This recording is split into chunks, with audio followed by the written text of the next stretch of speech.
Okay. Well, I think our guys are excited to play a very competitive football game coming up this week against Indiana. I think Indiana's playing good football. Coach Allen's done a good job. Definitely played tough on defense. That's always been a strength of theirs. Held Ohio State to probably one of their most unproductive days in a long time. So they're really playing really good right now on defense. Offensively, they found two quarterbacks that they like. They've got a dynamic playmaker in the backfield. So we're going to have our hands full. We've got to play good football, have a good week of practice, and get ourselves ready to go.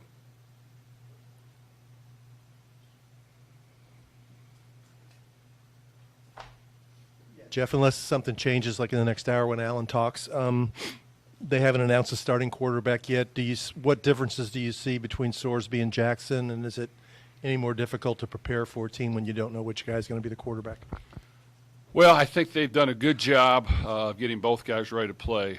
Jackson, we recruited at Purdue, very talented quarterback, can throw and run. Their other quarterback is a good athlete as well. I think with the dynamic back they have in the backfield that's very fast and elusive. They've been able to mix in some option concepts as well as their normal, running and passing offense. So it makes you defend a lot of different elements. And, every year we've played IU in the past. It's been a very tight football game and goes down to the wire. So I just think it makes you prepare for a lot of different things that they can throw at you. Kind of touched upon it there in that game against Ohio State. The D-backs looked really strong against one of the better wide receiving corps in the entire country. What stood out to you about that, and what are some of the challenges you guys are going to have with throwing the ball this week? Well, Indiana's always done a really good job on defense, and they've had some really good years. They've played at a high level, put up good statistics. They'll come at you a lot of different ways and give you a lot of different looks and blitz from a lot of different areas. And I think when they're able to balance that with a productive offense, they can be dangerous. And I think so far they have shown they have talent on the offensive side of the ball as well. And, so it's made them play some really good football to this point. So, our team needs to know that, we've got to play and execute at a high level in order to win. Jeff, you said after the game last week that you wanted to see Jack throw with more conviction. But it doesn't seem to be like he's throwing it in the wrong places. How do you get a guy to make the right throws with more conviction? Well, I thought Jack made improvement from week one to week two. I thought he had a tremendous week of practice. We worked on a lot of small things that I think helped him. As you look back on this game, between a few coaching errors and things that we can get cleaned up and continuing to work on just throwing on time and driving the football and trusting what he sees, that's what we got to do. And I just think that, we've shown the ability that, we can run the football. We have good running backs. We have a couple of weapons that we like on offense and some others that are continuing to improve.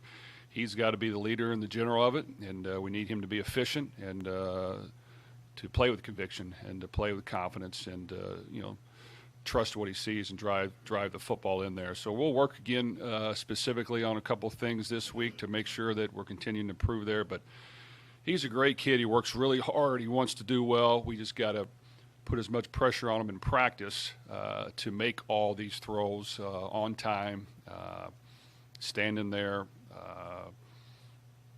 keep his feet on balance and carry that over to the game. Jeff, a little more on Indiana. Not being from Indiana, when you were at Purdue, how long did it take you to get into that rivalry?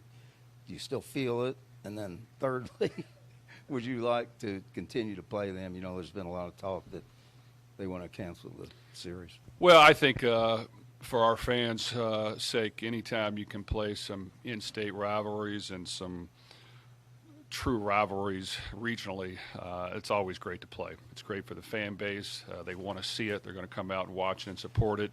Sometimes we have players that know each other as well. So I'm all for any type of regional rivalry we can continue to keep and even add to the mix. I think it's great for our fans and for our team.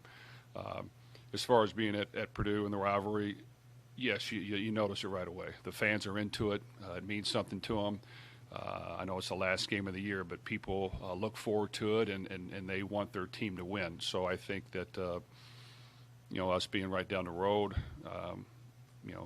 it's very similar. And I know we haven't played them a lot in the past, but they're a really good Big Ten football team that plays good football that, I know our fans will want to go up there and watch the game.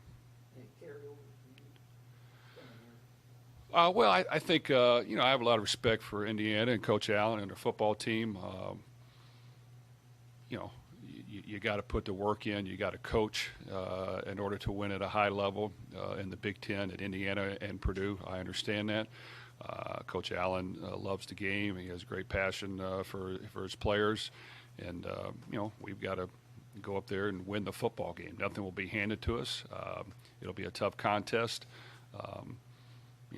They play great competition every year, so they're always battle tested. And when you get them at the beginning of the year, they're going to be fresh and have a lot of guys healthy, ready to go. So, when you watch the video and turn it on, they played very well through 2 games. And, we're going to have to step up our level of play. On defense, the safety position has been one we've talked about being short on guys since MJ and D'Angelo got hurt. What did you see out of those guys in the first 2 games? Any update on Minkins? And I guess Devin, he was one of the first transfers you've got. He really stepped up big the other night in the first half. Well, yes, we have been hit there to a certain degree. I think Devin Neal plays extremely hard. He can tackle. He's played a lot of football in the past, and he'll give us everything he's got. I think Cam Kelly did some really good things. There was a couple of times we'd like for him to trigger faster on certain calls we have, so we got to continue to work through that. He had a great week of practice last week. Anytime you learn a new system, it takes a little bit of a while to get going, and he didn't get here till after the spring. So we just got to continue to speed up that process. When it comes to Josh, we're continuing to try to progress him. Whether he's ready for the game or not is still too early to tell. Jeff, just kind of looking back, I think you only lost 1 time against Indiana while you were at Purdue. I guess, what would you say has been the cause of that success, or how were you able to win those games, and what do you kind of, see in terms of translating that over here to Louisville? Well, that's a rivalry game, and it was always the last game of the year. So you got to try to get to that game as healthy as you can. You got to hope that there's something riding on that game, even more so than the rivalry, but a bowl game, which was the case multiple times, and what type of bowl game was the case a few times as well. So, and then last year in the Big Ten championship game was riding on whether we won that game. So I just think that you prepare that way. We're used to that game meaning a lot, and this year that game's going to mean a lot. This is a great non-conference opponent for us that plays good football, and it's up in their neck of the woods, and so it's an away game for us, which is always tough when you go on the road. We didn't play as good as I would like the last time we went on the road, so we need to improve in that area. So it'll be a competitive football game that our guys need to understand that we better be preparing hard and well this week, otherwise it'll be a long Saturday for us. When you look at just the conference so far this season, you've had, Miami and A&M, LSU and Florida State, just the success of the ACC so far. How important is this weekend in kind of keeping that trend along and keeping the ACC kind of in that national conversation? Well, I think everyone can see that there are a lot of really good ACC football teams. Certain teams have really stood out and playing at a high level through 2 weeks. Of course, you always want to represent your conference as well as you can, and when you play a Big Ten opponent, it's important to try to win the game. So we will prepare that way, and I think our guys understand that, there's a lot of work to be done and a lot of preparation to be done, and if they want to win, we're going to have to play good for 4 quarters and not just for 2. An update on Maurice Turner, how's he feeling, as well as Kewan Brown? Did he show you some things that might put him a little bit more into the rotation as well in the backfield? Well, Maurice probably could have played if we wanted. We wanted to get him a little more healthy with his injury, so I do think he should be ready to go this week, which is important to be able to utilize him.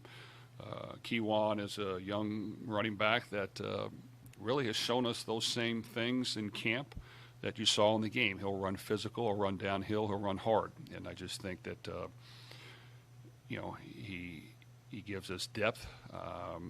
We'll see about how much he plays in the future, but he'll be ready to go. And, to this point, I've liked our running back room, and we got to continue to make sure that they get the ball. I've kind of piggybacking off of that a little bit. Because of Maurice not playing, Isaac got more opportunities. He seemed like he runs with bad intentions. How much do you, with a home run hitter like Jawar and then a couple of those other guys, does that give you options as a play caller? Well, it for sure does. I mean, really, it's nothing more as a play caller and who are our best playmakers, and let's make sure they get their touches. And if that's running backs, tight ends, receivers, they got to get their touches. And if we're any good coaches at all, that's the simplistic way of doing it. It's just making sure the ball hits their hands. So I think Jawar has definitely displayed playmaking ability. Isaac runs hard. He has good hands. He'll lower his pads and try to run people over. And then, Maurice is a good player as well. Kind of has a little bit of both those skills. And, so getting them in the game is critical, and making sure that you're aware who's in there, what they do well. And like I said, when the game's over, their hands need to be on the ball so many times. Otherwise, we've not done a good job as a coach. Jeff, when you're playing a school and a coach that you've played a number of times before, how much do you rely on past tendencies versus what you see on film for this year? Well, we have a lot of video of us actually playing against Indiana and what they like to do. Some of the things are similar. Some of the things they've adapted and changed.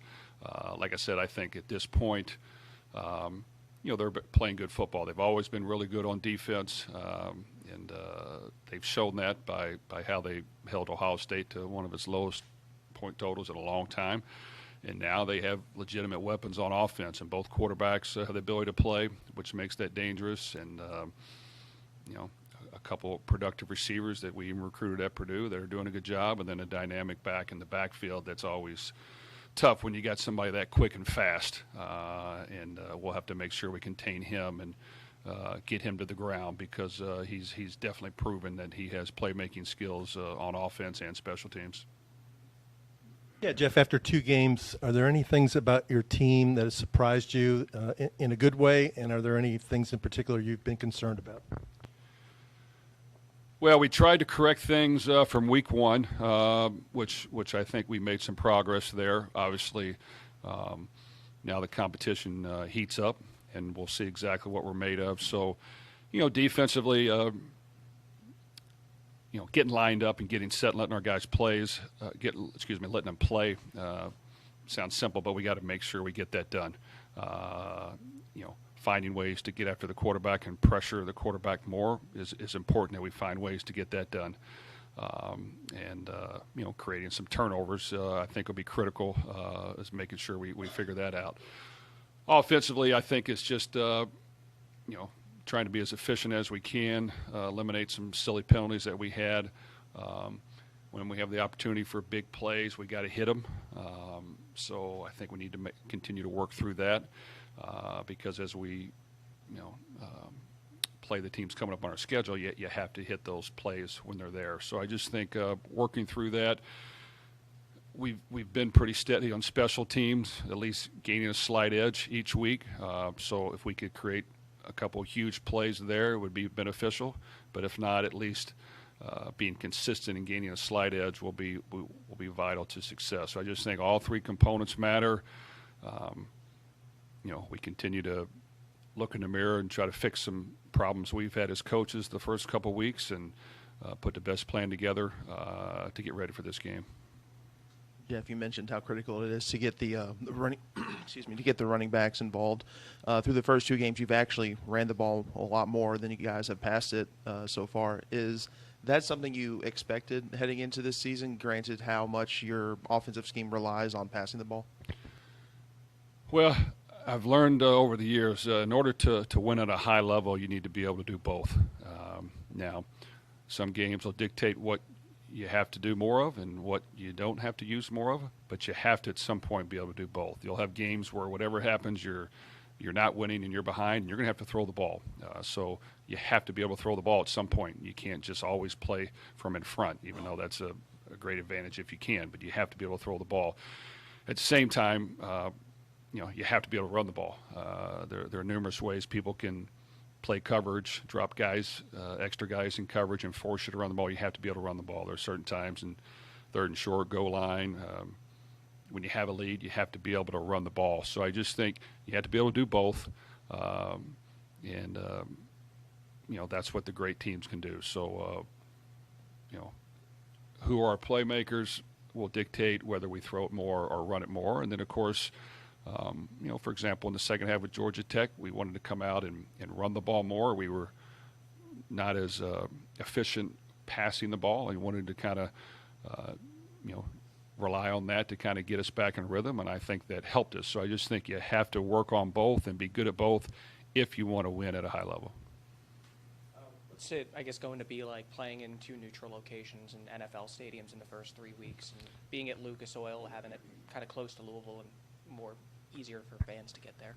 Well, I think it's a great venue. I've been fortunate to play in there. I think our fans would love it. It's comfortable. It's convenient. There's not a bad seat in there. So I think that's always great to do. I think our players who haven't been in there will enjoy playing in such a great dome. I mean, the national championship game was played there a couple of years ago. The Big Ten championship game, actually, I've been to both. It had an even bigger crowd. So, they can pack it in there. And, of course, the Colts play there every home game as well. So it's an easy drive. It's early in the season. There's a lot riding on this game. It's important that, we try to find a way to win, and they can carry over and continue momentum. But we'll definitely have to play really good football. And if you take 1 ounce of anything for granted in this game, you will get beat. So our players need to understand that this week, because sometimes when you win a game by that score, you start to relax just this much, or you start to listen to somebody pat you on the back, and when you do that, the other team's getting ahead, and it's going to cost you in the game. So we got to be very cautious that we work extremely hard this week. Jeff, a big picture kind of thing. When you look at a season, and obviously injuries happen, do you have an idea of the guys you're going to redshirt, or is that something that you change as you go along? Some coaches know, some coaches kind of let it play out. How do you and your staff do that with some of the young guys? Well, we always want to prepare to win and win now, and the next game is always the only game we're concerned about. With that said, as we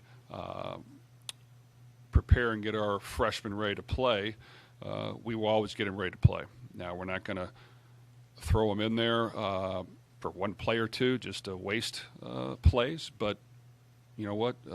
We're going to get them ready to play. So if they can help us win or help us on special teams, we will utilize that.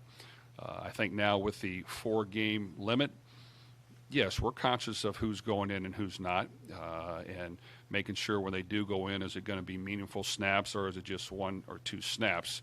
So we try to do the best job we can to protect someone's red shirt, but at the same time, the priority is winning the football game and can they help us win?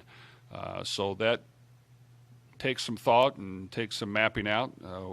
In the past, we've done a pretty decent job of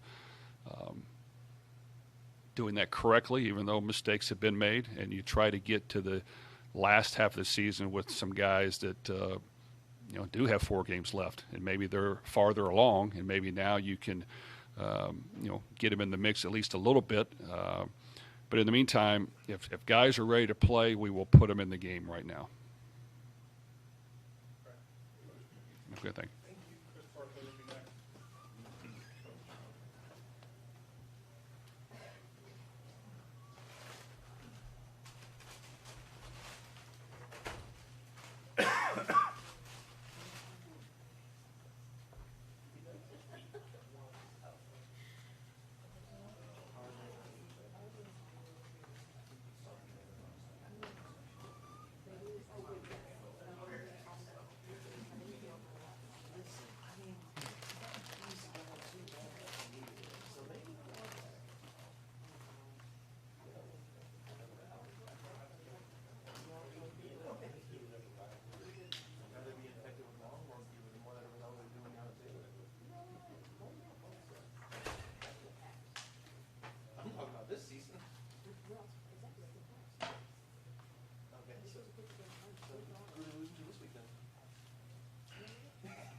Coach, just ask Jeff the same question.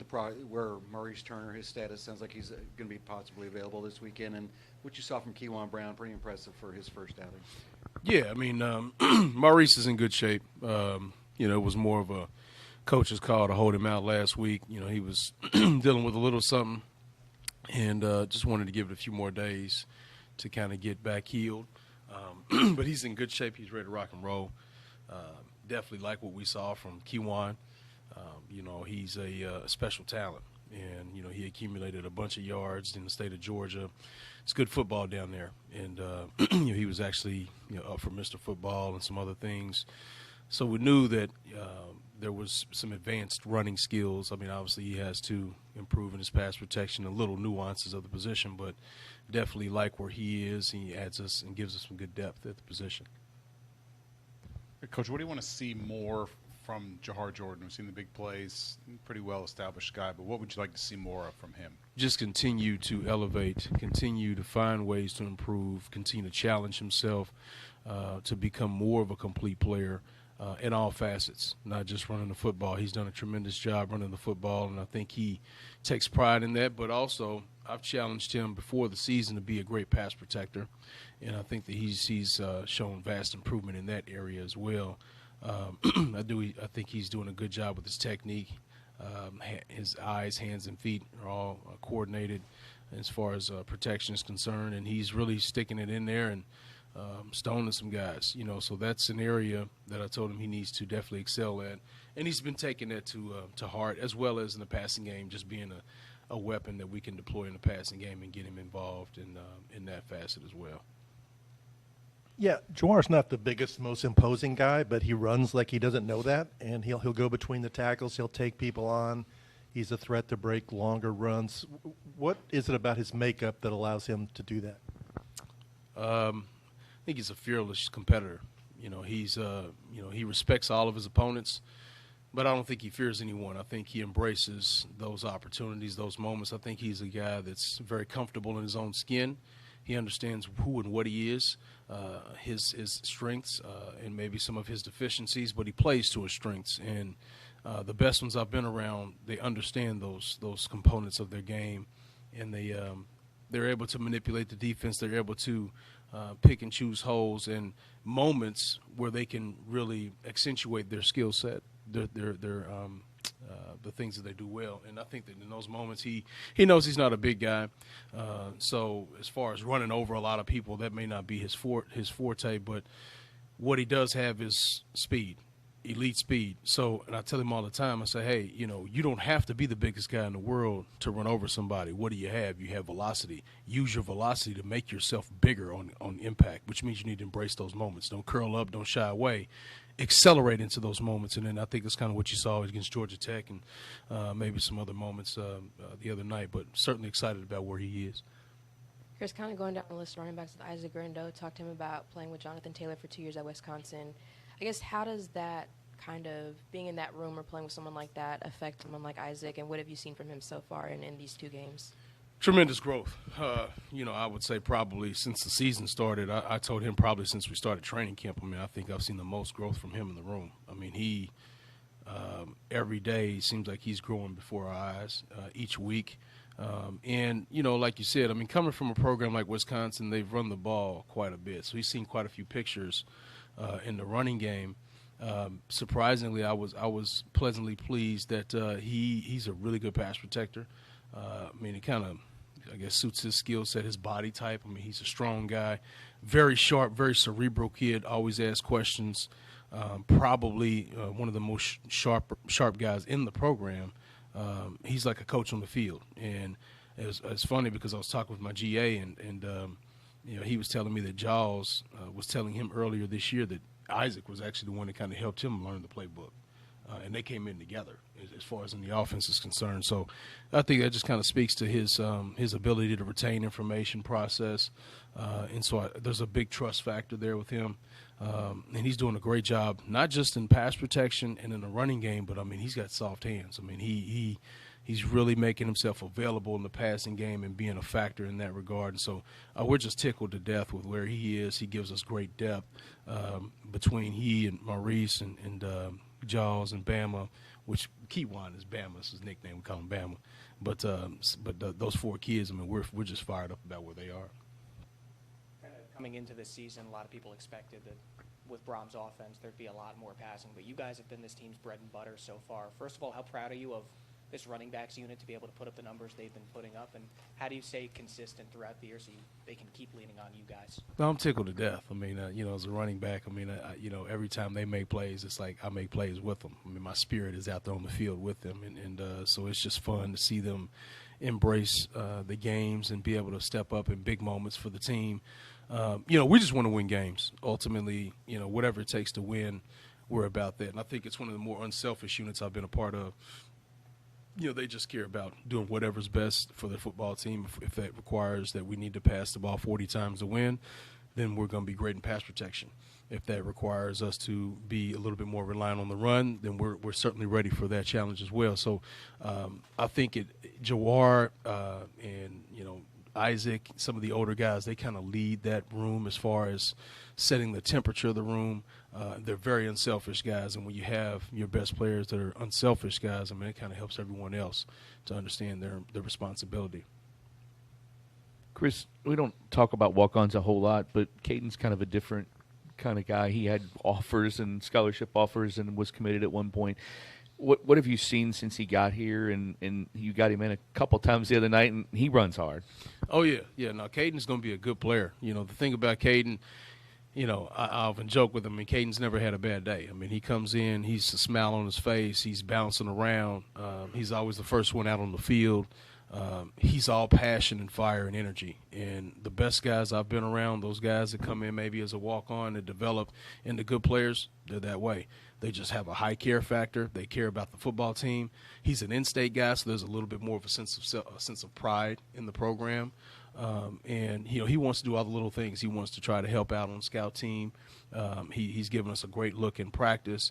The guys have a hard time blocking him when he's giving us a scout look on the kickoff team or whatever the case may be. I mean, our coaches always rave about his energy and his effort every day, and he asks questions.